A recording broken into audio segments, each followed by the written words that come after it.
Welcome to the deep dive. Today we're embarking on a really fascinating exploration. We're looking into the Japanese concept of Ikigai Hmm. and, how it connects to living a long and, well, happy life.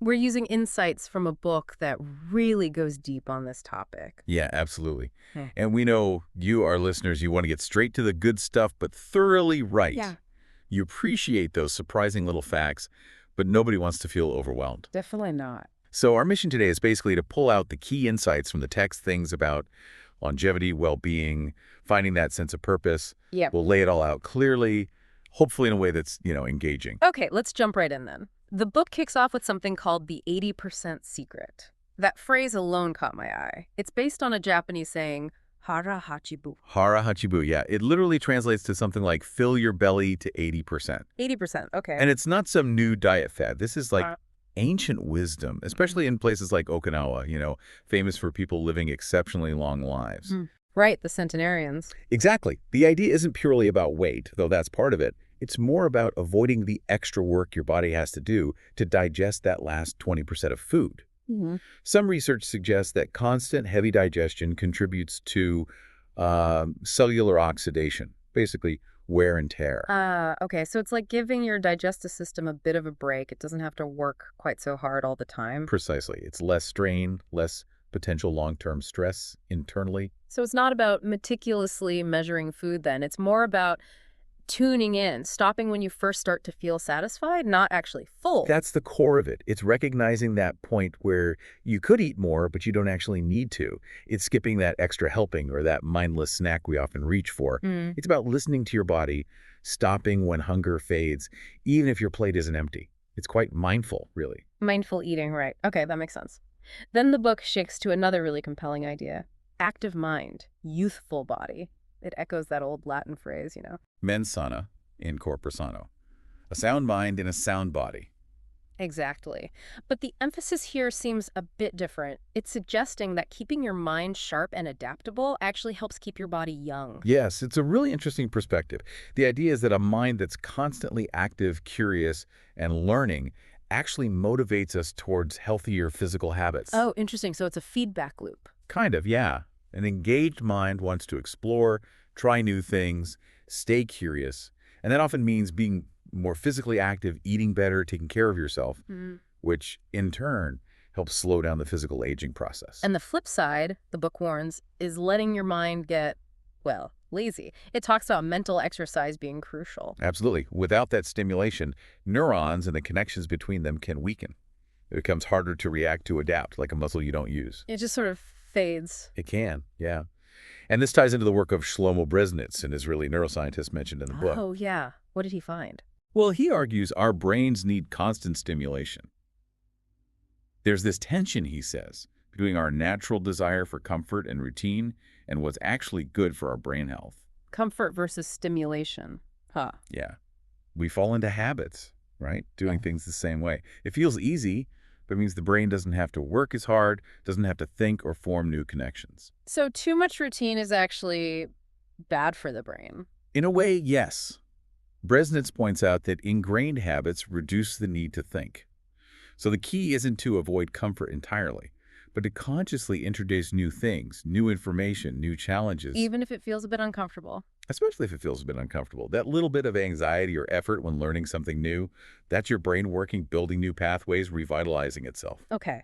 The book mentions another source, maximum brain power. Yes, co-authored by Brezhnitz. Yes. It apparently highlights that when you tackle something new and difficult, even if you struggle at first, the next time it gets easier. And interestingly, this process boosts your mood and your self-image too. So it's not just about being smarter, it actually makes you feel better about yourself. Exactly. It's the positive feeling of overcoming a challenge. And it doesn't have to be like learning quantum physics, right? The book says simple things count too. Definitely. Playing games, interacting with people, Mm. these provide new stimuli. They also combat loneliness, which is a known factor in depression. That's a good point. And it mentions neurons start aging quite early, like in our 20s. Yeah, kind of scary. But the good news is this process can be significantly slowed down by intellectual activity, curiosity, and just having that desire to learn throughout life. So the key takeaways for keeping the mind young are Dealing with new situations, learning something daily, playing games, interacting with others. And underpinning all of this, the book really stresses the power of a positive outlook. A positive outlook. Got it. Okay, let's talk stress. We all know it. The book asks, how does stress work? hmm It positions stress as fundamentally a natural response. In our crazy, fast-paced world, it's how our body reacts to information Right. it sees as potentially dangerous or problematic. Like an internal alarm system. Exactly. Evolutionarily, it was crucial for survival. The book breaks down the physiology. A perceived threat hits the pituitary gland, Right. which releases corticotropin that travels through the sympathetic nervous system, telling the adrenal glands, okay, go time, and they release adrenaline and cortisol. Adrenaline for the quick burst, right? Yeah. Heart races, breathing speeds up, muscles get ready. Yep, fight or flight prep. Yeah. And then cortisol comes in for the slightly longer haul, releasing dopamine and blood glucose to give you energy. Okay, but here's the kicker the book pointed out. The difference between stress then and stress now. Huge difference. Our ancestors, Mm-hmm. mostly relaxed, with short bursts of intense stress for actual real threats, like, a predator. A saber-toothed tiger situation. Exactly. Whereas us, Mm-hmm. many of us are working constantly, bombarded by alerts, emails, notifications. Always on. Right. And the book suggests our brain almost equates that constant pinging with a predator alert, even though consciously we know it's just an email. So we're triggering that same stress response, but almost constantly, at a low level. Pretty much. And while those big bursts of cortisol and adrenaline were healthy for escaping danger, this chronic low-grade activation, that's what can be detrimental long-term. Which leads perfectly into the next idea, mindfulness, using it to reduce stress. Yes. The book presents mindfulness as a way to become aware of these conditioned, almost automatic stress responses. It's about reconnecting with the present moment. Getting off autopilot. Exactly.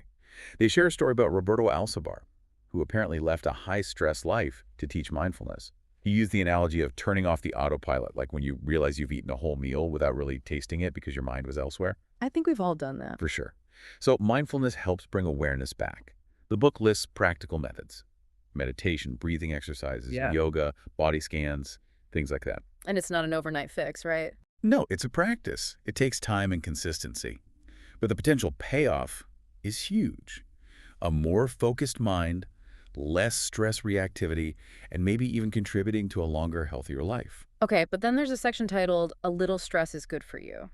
So it's not about eliminating stress entirely. Seems not. Yeah. The idea is that while chronic, intense stress is harmful, occasional low-level stress might actually be beneficial. How so? Maybe it builds resilience, makes us more adaptable, like a small workout for our stress system, perhaps. Keeps it tuned up without overloading it. Interesting balance. Okay, moving on to physical health again. The importance of an active lifestyle. This seems obvious, but the book highlights the dangers of being sedentary. And not just for adults, but starting from childhood. It links sedentary habits to issues like obesity and related health problems.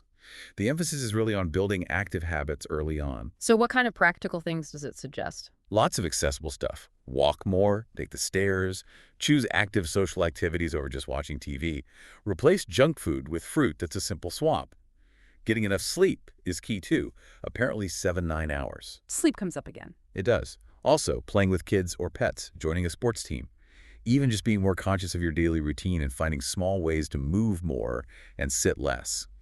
And the overall message is that these small changes add up. Absolutely. They can help renew both body and mind, potentially adding years to your life expectancy. Consistent movement is just fundamental. Okay, and speaking of sleep, there was that quick, intriguing bit called The Power of Sleep. Yeah, really brief but pointed. It mentions skin being a major indicator of age. And model sleeping extra long before show. Right, like 9 or 10 hours specifically for taut, radiant skin. It's a visible demonstration of sleep's restorative power. Huh, never thought of it quite like that. Okay, connecting mind and body again, anti-aging attitudes. This really brings it together. It emphasizes the mind's incredible power over the body, including the aging process. So keeping the mind active, that Ikigai element again, and being resilient. Crucial. Resilience in facing difficulties is highlighted as key to staying young at heart, and maybe physically too. It mentions a yeshiva university study What did that find? that the longest living people often share certain traits. positive attitudes, and high emotional awareness. So optimism and being in touch with your feelings actually contributes to longevity. That's the implication. It's not just about avoiding negativity, but actively cultivating a positive outlook and managing emotions effectively.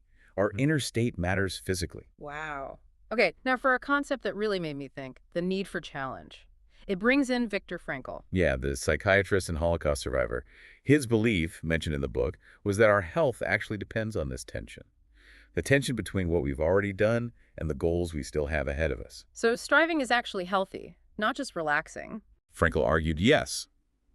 Having a meaningful challenge, something that pushes you to use your skills and pursue your passions, is potentially more important for well-being than just coasting along in a peaceful state. That's counterintuitive for some, maybe. It can be. The book touches on the idea of the existential crisis being common today.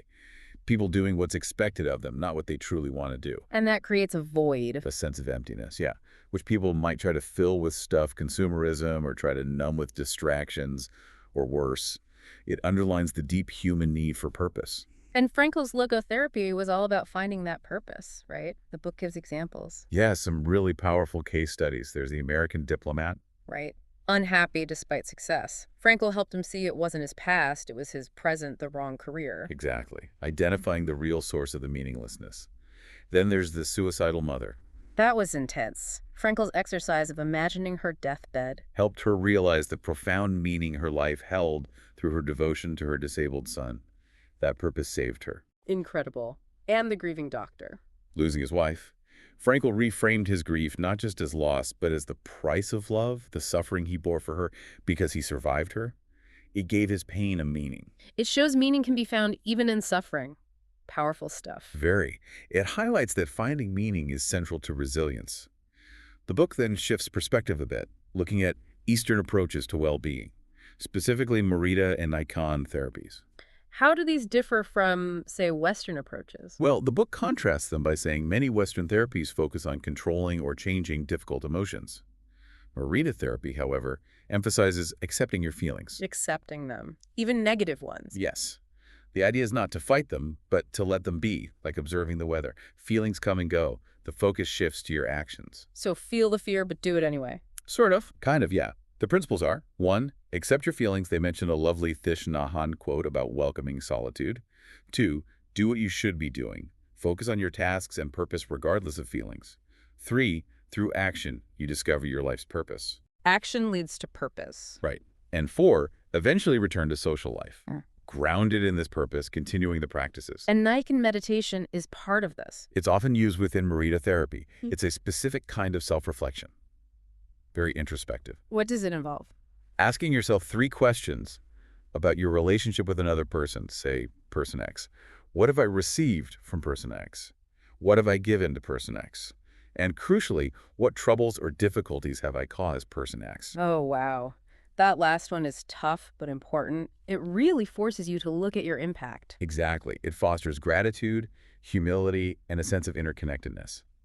It's about shifting your perspective away from just your own feelings. Okay, so we've covered a lot of ground. Where does the book leave us? It starts to wrap up by pointing towards more practical tools, finding flow, mindful eating again, low-intensity exercise, resilience, which maybe we can explore another time. It stresses accepting imperfection, seeing challenges as growth opportunities. And it ends with a question. Yeah, a pretty potent one. Are you ready to throw yourself into your passion as if it were the most important thing in the world?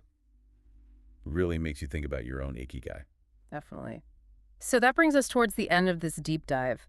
We've touched on so much: that 80% eating rule, hara hachibu, The active mind, youthful body connection, understanding stress, using mindfulness, the need for an active lifestyle, good sleep, positive attitudes, emotional awareness, the importance of challenge, finding meaning through things like logotherapy. and those Eastern approaches, Morita and Nikan. It's a rich tapestry of ideas, all pointing towards a more fulfilling, potentially longer life. So the final thought for our listeners, maybe you reflect on which of these ideas really struck a chord with you today. Yeah, maybe just pick one thing, one small principle or practice that resonated. Could you try integrating just that one small change into your life? See where it leads. It could be the start of cultivating your own sense of purpose, maybe finding your Ikigai. Absolutely. There's clearly a lot more to explore in these concepts. Ikigai itself, flow, Those Eastern philosophies definitely worth digging into further if something sparked your interest today.